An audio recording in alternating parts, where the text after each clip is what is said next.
Hi guys! Good evening, kauwi ko lang. Tapos dumiretso ako mamalengke na malengke. Ayan. Pumili ako ng ano, ready cook na, pwede na kainin. Tapos magluluto na lang tayo ng egg soup. Egg soup na lang para mabilis. Pili ako ng mangga. Parang matigas pa tong mangga na to. Hindi pa pwede ngayon. Yung isa pwede na, yung isa hindi pa. Nagsasalita mag-isa eh. No? Medyo matigas pa to eh. Hindi pa pwede. Ay, pomelo. Pomelo. Naubusan ng laman yung ref namin. Wala na akong mailuto. Kailangan natin bumili na lang. Ayan mga ready, ano na, kainin na lang. Kainit ko na lang yung ito. Ay, ito, hindi na mga salad, yan. Sabi ko sa kanila, pagpasensyahan niyo ako ngayon. Wala akong, hindi tayo magluluto. Oni-chan! Table kirainis ko dasay. Lutusan ko si kuya. Sabi ko, linisin niya yung table. Thank you! Ayan, ano na dito kasi late na guys, oh. May 30% off na tong ano natin. Tong onigiri. Gutom kasi ako kaya kung anong pinagbibili ko. Ayan, oh. Ang mura na siya, oh. 300 yen lang, 350 yen. Sarap. Wait, maghintay tayo.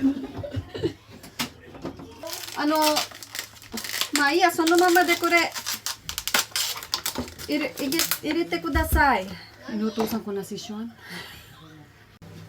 Alam nyo guys, mahirap talaga mamalengke ng gutom. Ang dami mong mabibili. Gutom kasi ako eh, kaya medyo napadami yung bili natin. Oni-chan yo!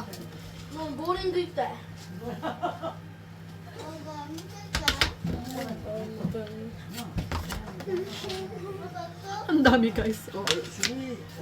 At yan, luto na ang ating egg soup. Itlog lang naman yan at saka yung chicken broth cubes. Tapos lalagyan lang ng scallion. Tapos na, ayan guys, ito na ang ulam natin for today. Talagang binili ko lang na ready yan guys. Wala akong niluto kung hindi ang soup natin. At buti na lang naiintindihan ako ni Obasang o ni Lola at saka ng asawa ko. Syempre ang mga bata naiintindihan naman nila ako. Kahit paminsan-minsan hindi ko kaya magluto ng hapunan namin kundi ready na lang. At after natin kumain guys, ayan, didiretso na tayo sa ating kusina para maghugas ng ating pinggan. At buti na lang hindi ganun kadami ang ating huhugasan today guys. Kaya magkakaroon pa tayo ng oras para gumawa ng ating panghimagas. Hindi naman gumawa, maghihiwa lang naman tayo kasi bumili ako ng mangga at yun na lang ang ating kakainin at saka pomelo pala. Hindi kasi pwedeng kumain ng pomelo si husband at saka si Lola kaya bumili din ako ng mangga para sa kanila.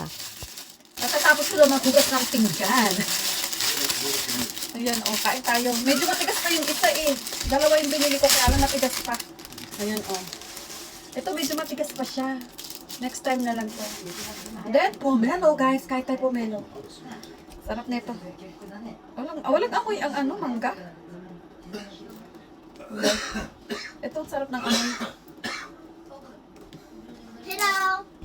Say hi ka muna. Hi. Mama, shimite. Anyate na. Hi. At buti na lang, dalawa ang binili kong pomelo kasi hindi magkasya sa amin yung isa lang. Kailangan dagdagan pa ng isa. Kaya ayan, dalawa na agad yung binalatan ko kasi si Sean gusto daw niya kumain ng madami. At yan guys, tignan nyo, oh, kinain pati niya rin yung buto ng mangga. Kinuha niya yung buto ng mangga. Gusto daw niya kumain kasi binigay ko yung mangga sa lola niya at saka kay husband kasi hindi nga sila pwedeng kumain ng pomelo. Ayan, oh, sarap na sarap si Sean. Buti na lang nagustuhan niya yung mangga para pag-uwi niya sa Pilipinas kahit mangga na lang ang kainin niya. O sige na nga guys, hanggang dito na muna ang ating vlog for today. Maraming salamat sa mga nanonood at sumusuporta.